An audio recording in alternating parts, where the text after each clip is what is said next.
The Haitian community speaks out days after that boating tragedy that left 28 dead. The National Security Minister responds to calls for his resignation.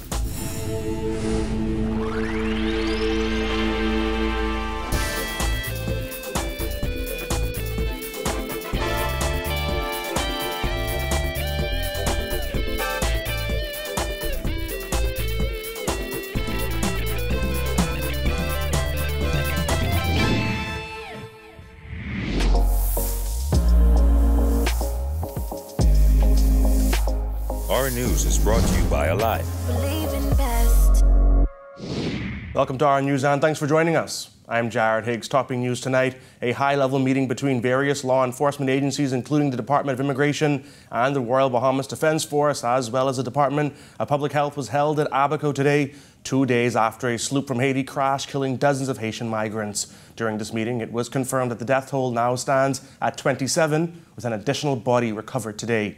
And now, with the Haitian community here in New Providence calling for a crackdown on human traffickers, Kyle Joaquin has more.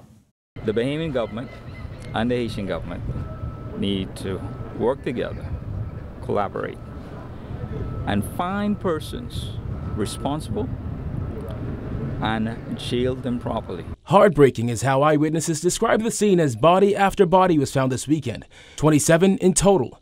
The deceased, as well as the 18 who were rescued, were found after the sloop they were on from Haiti ran aground over the weekend. But this dangerous trek many make from Haiti each year is nothing new, becoming the subject of the film Cargo 2 years ago. I think we can help. It's no problem. It's what you paid for. The trip can take anywhere between a week or two by sloop, a major concern for this boat owner, ABNER CHARLOT, who is of Haitian descent. Because if you understand the situation in Haiti right now, a lot of these persons can't find whatever fees is being asked of them. Some of them are giving up land, they're giving up cattle, be it goat, whatever it is, to take these passage to come and seek a better way of life. Some bodies this past weekend were found floating in water and some washed ashore. Then there were bodies found trapped in the hull of the sloop. The victims reportedly drowned with no way to get out. Acting Coroner Janine Weech Gomez and an official from the Embassy of Haiti are in ABACO to deal with the process of handling the deceased in ABACO. But local human rights activist Louis George is visibly upset, said people need to call the situation exactly what it is. We need to stop calling them boat captains. We need to start referring to them as human traffickers.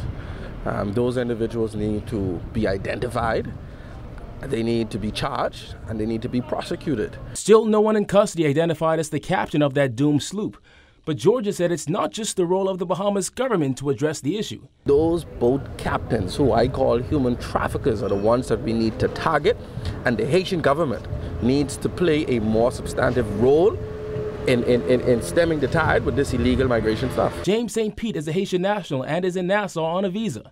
He said the situation has become more like a business in Haiti, where men approach those desperate for a way out with an offer, sometimes in the thousands, with an avenue to freedom out of Haiti. In 81, someone tell my mother I come to pay for you.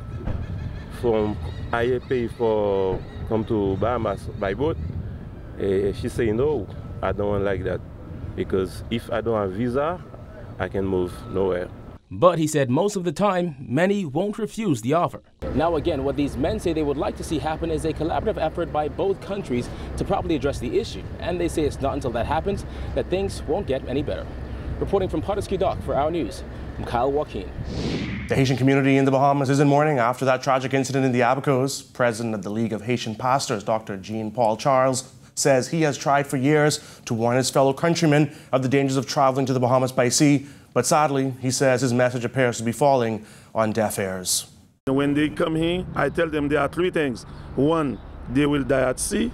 Two, they will get catch. Or the third one, even they would land it, they still will be deported back in Haiti. The grimmest of those prospects was made a reality on Saturday when at least 28 Haitian nationals drowned in waters off Matawar Key. Everybody is sad, they feel sad because each and every one of in the Haitian community, we have lost someone. It could be a close one, or we have lost somebody. Defense Force officials say the vessel ran aground, resulting in a joint search and rescue mission between United States and Bahamian law enforcement.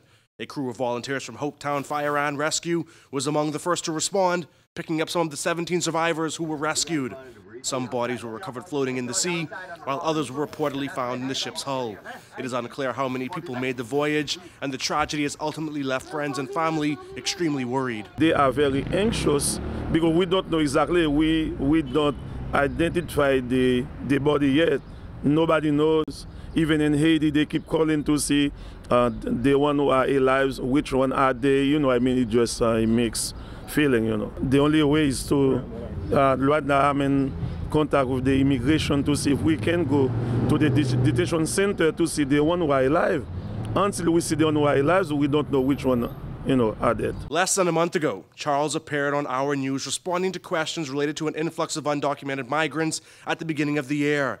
He also addressed comments made by Prime Minister Dr. Hubert Minnis, who told the Tribune that the influx of migrants poses a threat to the nation's economy and security. John Charles insists that he regularly speaks on radio stations in northwest Haiti, warning citizens of the dangers of the Northern Sea voyage. I explained them in our own language in Creole, explained them the situation in the Bahamas. It's not better for them. It ain't worth it for them to, to give whatever the boat captain, whatever they have, to pay a journey to come to the Bahamas. Charles also called on the Haitian government to play a more substantial role in preventing its citizens from making the voyage, especially in terms of clamping down on the captains of these vessels. That's where the government in Haiti has to do a better job. These people live in Haiti. They don't live under the sea. Why the government can't find out where the guys get those boats, where they get people to come to this voyage. At least they can stop them right there. One day after the opposition leader called for the resignation of 2 cabinet ministers, one of them is speaking out. National Security Minister Marvin Dames, who admitted to meeting the prosecution star witness at his constituency office, said that call from PLP leader Philip Davis is comical. Julian Gray reports. National Security Minister Marvin Dames has described the opposition leader's call for his resignation as ridiculous and comical. He was responding to Progressive Liberal Party leader Philip Davis, who asserted Sunday that Dames and Health Minister Dr. Dwayne Sands should step down following their involvement in the Frank Smith bribery case. Yes, calls were made for my resignation, but for what? It's ridiculous. It's nonsense. And I don't wish to spend a considerable amount of my time addressing it.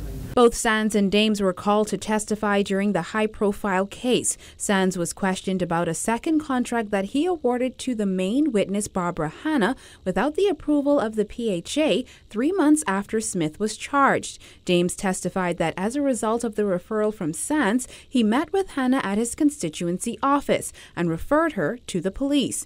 Dames also acknowledged in court that he called Hanna, the prosecution's star witness, 13 times. When giving her ruling in the case on Friday, Chief Magistrate Joyanne Ferguson Pratt said the award of a second contract of $1.8 million to Hanna by Sands after Hanna had made her corruption claims raised a specter of impropriety. She also said Dames's meeting with Hanna before she made an official complaint was unorthodox, to say the least. However, Dames said his conscience is clear. I'm not going to get into this business of playing the old political games that some people are so accustomed to playing. Let them continue to play. The opposition has said if the 2 cabinet ministers do not resign, the Prime Minister should intervene. Sands declined comment on the matter, while the Attorney General has said the prosecution will appeal Friday's ruling. The National Security Minister said it seems as if PLP leaders have nothing more to do, and added that everyone should be working together to fix the country. We're in a place in this country where Bahamians are sick and tired about the level of crime. They're sick and tired about corruption, right? And corruption in high places as well. And this is not politics. This is me speaking to the real issues that impact the people of this nation. Now again, the National Security Minister said his focus is not on the politics of this case, but rather on providing proper policing for the citizens of the Bahamas. Reporting for Our News, I'm Jillian Gray. Golden Gates Member of Parliament Michael Foulkes sworn in as Parliamentary Secretary in the Ministry of Social Services and Urban Development today. Foulkes, who previously served as chairman of the Bahamas Agriculture and Industrial Corporation, will now serve under Social Services Minister Frankie Campbell, a post Foulkes says he's excited about. I want to say thank you to the Honorable Prime Minister, Hubert Alexander Minnis, for the appointment as Parliamentary Secretary in the Ministry of Social Services and Urban Development.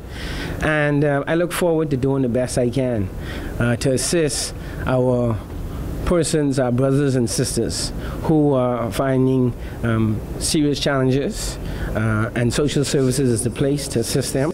Foulkes' family and friends were on hand at Government House for the occasion as he took his oath. As for his plans, Foulkes said he's really just there to assist the minister.